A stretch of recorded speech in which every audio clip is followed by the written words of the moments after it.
social and emotional development, and the IEP.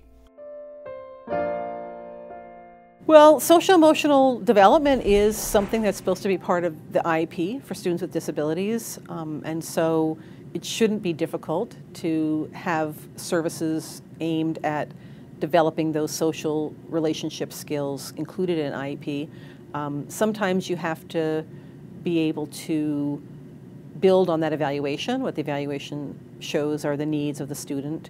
Sometimes you have to bring in what's the best practices, the evidence-based, and there's a lot of information about social emotional development in the educational services guidelines, so that's a great place to get that support.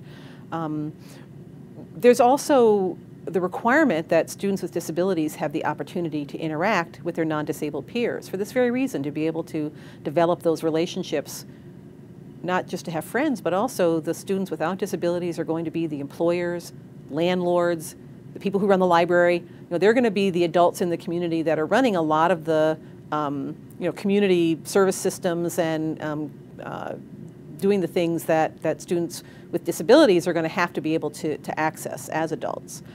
So even students who may be, again, in out-of-district placements have the right to have opportunities to interact with non-disabled peers. So we will encourage parents to have their child brought back into the home district to participate in extracurricular activities, non-academic activities, rec programs, to have summer programs. Next we hear from Michelle, a mother whose son is deafblind.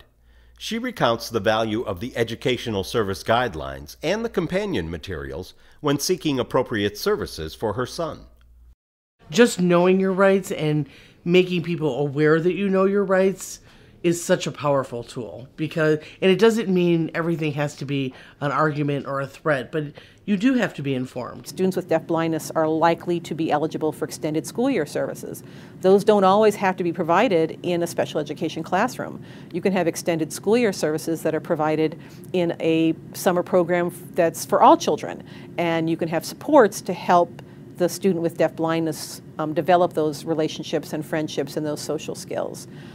Sometimes it does take a little bit more advocacy to make it happen, but again, that IEP is supposed to incorporate those evidence-based practices, and these are evidence-based practices that are essential for students with deafblindness. Fade to black.